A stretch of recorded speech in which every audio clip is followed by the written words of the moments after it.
This is Leaf Life. All things cannabis for all people. Now, Ricker and the Bearded Lorax. We publish a free magazine called The Leaf that is available in print in 14 states at your local cannabis retailer. And you can also get it online at leafmagazines.com. Hit the intranet. I'm Mike Ricker, your host of Leaf Life, with my co-host Wes Abney, also known as the Bearded Lorax. I speak for the trees. And of course, there's AJ OG. Hola, aloha OG. And Mary J. White. The smoking female.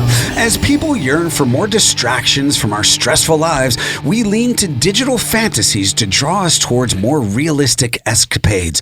And in the highly profitable race for the latest AAA phenomenon, it's obvious that we can't get enough joy from the joystick. This is Video Games and Cannabis V4. Dun, dun. Video game girlfriends.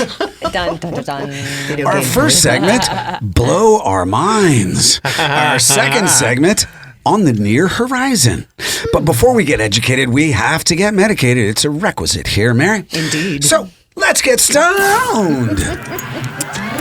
All right. That's how this works. Wherever your day has led you, it is now time to enjoy the fruits of our labors. Fire up, chew up, drink up, whatever you got to do to get in the mood as we introduce this show's Greg the Guinea Pig. Hi, I'm Greg, and Ricker used to try his weed out on me.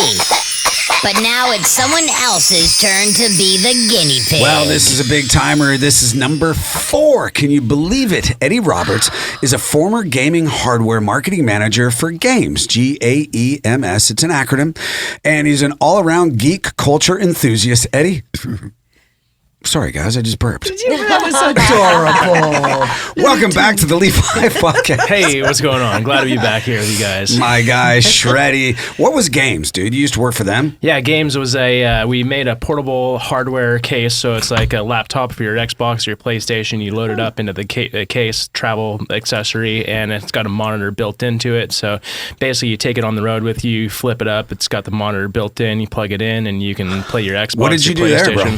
I was the marketing manager, so I facilitated a lot of the relationships with professional sports organizations, touring musicians, and I did a lot of trade show work, traveling around and just giving the sales spiel to all of our retailers. And by the way, Eddie's a professional wakeboarder. His father is in the water skiing Hall of Fame in Florida. Yeah, his dad was big time. I helped develop O'Brien skis, and then went into the wakeboard industry and helped develop Hyperlight, and then Ronix wakeboards.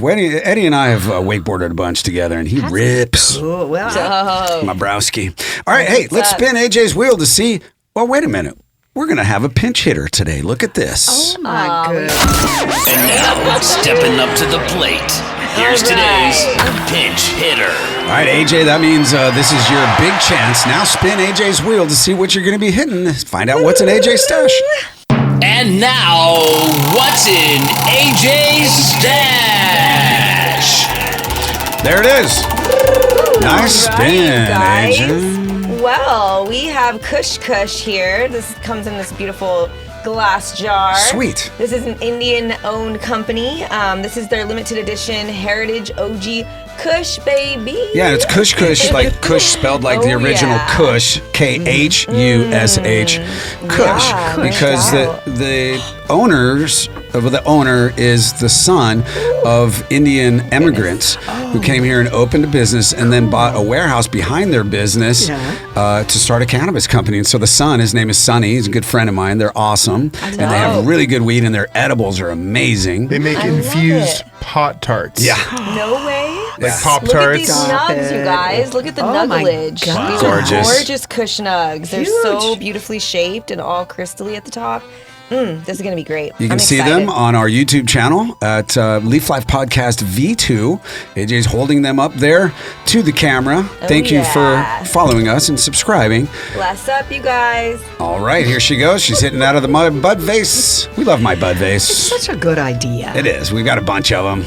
They're adorable. Big ups to Doreen.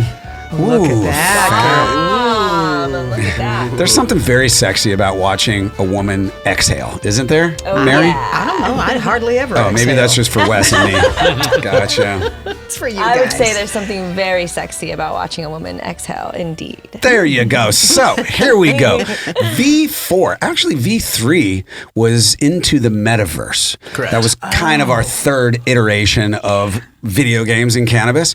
So we just decided, let's make this V4 because we love bringing Eddie in here and talking about the newest, coolest games because God knows that video games and cannabis go hand in hand. It's kind of like coffee and cannabis, right? Yeah, absolutely. But who doesn't want to get in front of a console, play a game, and do it high? It makes it more immersive, and it's really some of the video games now. And I live in California. My next door neighbor is a huge gamer, right? Yeah. And so I've gotten into Madden and FIFA, right? Soccer and football. I can play the sports games, you know. The wrestling thing I'm not so into. He does that a lot. So. Yeah. But there's always new ones on the horizon because it is a multi-billion-dollar industry. So Shreddy, what's next? Blow our minds. Or no, what's now? Blow our minds. Well, it's been a really busy year for video games. I mean, even the last couple of years, when I came on last, we talked about a lot of virtual reality, and we're talking a lot about the metaverse, and it's just kind of a testament of how quickly things move. Because when was the last time you heard anybody talk about the metaverse? When I was on last time, all of a sudden the metaverse is everything, and everyone's going to be living in it, and all these things. And we kind of saw how that panned out. Not a lot of people are going crazy on NFTs or the metaverse or any of that anymore. No. So, I mean, tried and true console gaming is still here. PC gaming is still a big thing. There's been a lot of really, really rad games that have come out. One of the games that I'm not sure if I talked about yet, but we were talking earlier about like what are some of the stonier games that have come out. But there's a game called High on Life lately that came out. No way. Yeah. It's like GTA for stoners? Not even really. It's like a first-person shooter. But you play as an alien, and your guns are actually aliens, and the aliens talk to you. But the thing is, the whole entire game is written by the creators of Rick and Morty, Justin Roiland and all that. So all the characters are voiced by them. Very high comedy kind of game. And the premise of the game is you are trying to prevent this alien race that figured out that they can harvest humans to get high. Oh, wow. To get high. That the brain chemicals in humans can get these aliens really, really high. And so now they're trying to take over the planet, and so you're trying to prevent them from taking over the planet. It's pretty hilarious. It's like one of the funniest games I've ever played. Which platform? It's on Xbox. Wow. It's like a backhanded way of saying, here, this is a stony game, but because video games are geared towards kids, you get high on aliens and not cannabis. Yeah, exactly. Exactly. Or the aliens get high on humans, and you're trying to prevent that. Yeah. Are all the humans infused differently? Like, are they different infused different humans? strains? I believe some humans get you higher than others. Yeah, definitely. And I haven't actually finished the game. I only like to play those kind of games that are like super funny like that when I'm with a group of friends and we can all kind of laugh at it together. It's not as fun for me to play those kind of games just by myself. Like we got to be like getting high with some buddies, and then we'll play the game and giggle about it together. If an alien smoked West, they would be baked. Oh my God, I was thinking the same thing. For This would be weeks. like the highest human. Maximum infusion. Human Maximum edibles. infusion. The Lorax infusion. Are there a lot of fun games like that? Like what are good party games? Good party games. There's another game that came out somewhat recently called Fall Guys, and it's like a battle royale in a way where there's like 100 little characters that start, but it's almost like you're running an obstacle course side by side, all these people, and trying to compete to get to the end goal. But that's like one of those like kind of fun party games. It's pretty lighthearted and everything like that. And obviously, if you're like getting super stoned and you just kind of want to play, relax, and have some giggles, that's the kind of game that you would want to play. But I mean, there's been some really, really hardcore games coming out over the last little bit. One of the games that I've been playing lately is called The Lies of P. It's it's based on Pinocchio, and but it's like same like hardcore action RPG as like a Dark Souls or Elden Ring or something like that. Whoa. But you play in this world of Pinocchio where it takes place after the events, like Geppetto and Jiminy and everything are in it, but all of the puppets in this town of Krot just went psycho and started killing everybody. And you as Pinocchio, you have to go fight all the different evil puppets now and it's like, but the atmosphere that they create in this game is so good. So I mean, if you like get a little stoned before you play that, you're like fully in it, and like it's really well done. I'd be surprised if it's not. Are you a video gaming expert? I would say I'm a video gaming expert. I mean, I kind of stick to the Xbox, but one game that I've been playing a lot of that's probably my game of the year right now is the new Legend of Zelda game, Tears of the Kingdom, and I played that on the Nintendo Switch. Oh my gosh, but it's like one of the best games that I can think of the last, like, I don't know if I'd say it's better than Elden Ring. I'd give that the game of the decade, but Zelda is definitely game of the year. Just like some of the new mechanics and just the way that you can combine different elements in this world that they've done to create new weapons and vehicles, and some of the clips that people put together online of different creative ways to overcome different problems in that game. It's really impressive. My mind is blown. Yeah. And Mary, I have to say I'm very worried for Gen Alpha. That's the new generation, by the way. That's what they call it, Alpha. I don't even know what the hell's happening. Mary's right now. lost. Can you start over, Eddie? Is that on the Switch, you said? Yeah, it's on Nintendo Switch. But I played the first Legend of Zelda. It was this series. It's called Breath of the Wild, and I played that pretty much all on the handheld version of the Switch, which, I mean, they can all be either handheld or played on the TV. But I feel like I kind of did a disservice to that game playing it all on the handheld. So I made a commitment so far to play that only on my actual TV plugged in, do it for the whole experience. I'm glad that I did. But I feel like I've been cheating on Legend of Zelda, though, because there's been so many good games coming out. I haven't finished Legend of Zelda yet. I've got like this ADD right now, just bouncing from game to game. But I got about halfway through Legend of Zelda, and then a game called Starfield came out. And Starfield is one of the games that is like the most anticipated game of like the whole entire like last 5 years. It's a first-person role-playing game. It's made by the same people that made Skyrim and Fallout, so a really popular franchise, and really important for Xbox also, because Xbox just bought the publisher who made Starfield. And I just dove full blast into that game. I've been loving it, but the thing is, it is very buggy, very glitchy, and I love a lot of aspects of the game, but there's so many bugs in it, it's hard to trust the game, and I don't know if I'm having a...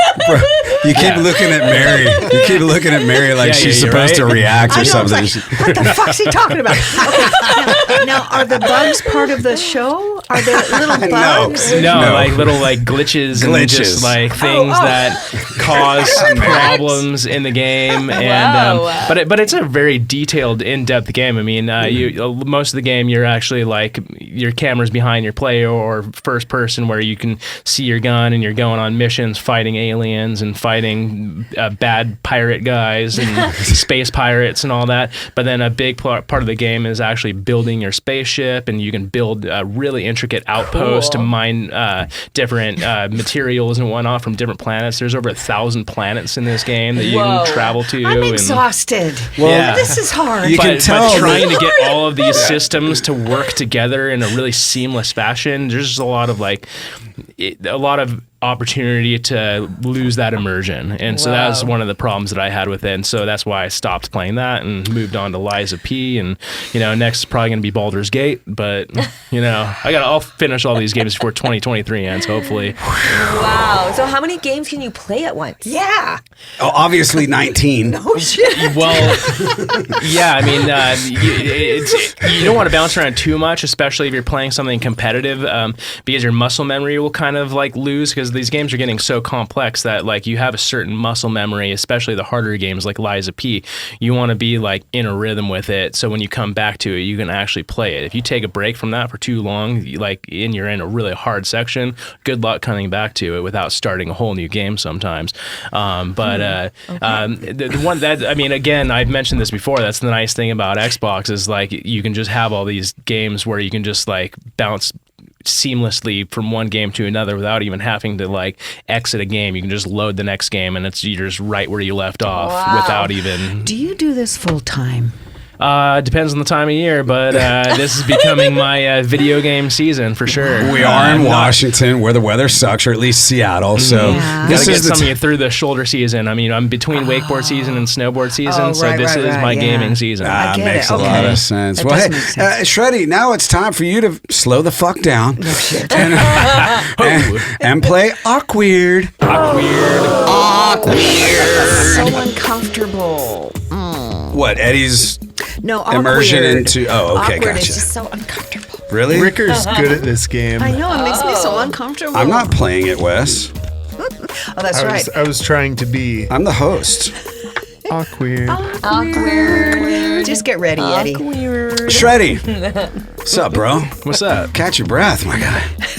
I haven't seen Eddie in like 2 months because I live in We got LA a lot now. of catching up to do. Yeah, Kidding. yeah. Okay. We're gonna go play Zelda I bet you are. or something. Something. I'm a pinball guy personally, and you know what? We have a pinball game coming up in a couple weeks. Pinball show, I mean. Sorry. Fun.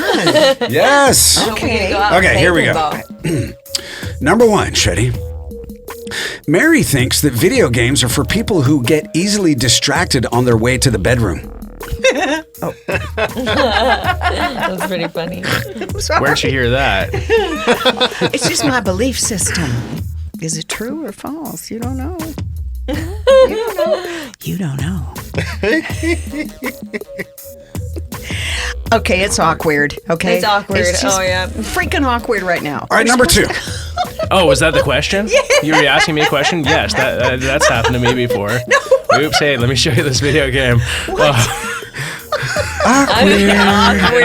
Okay, number 2. I'm confused. Mary J. White thinks it would be a brilliant idea to create a video game starting with intense research and development that includes a lot of body paint and a cushy room with black lights and iridescent vibrating toys. And she wants to give the very simple name of sex.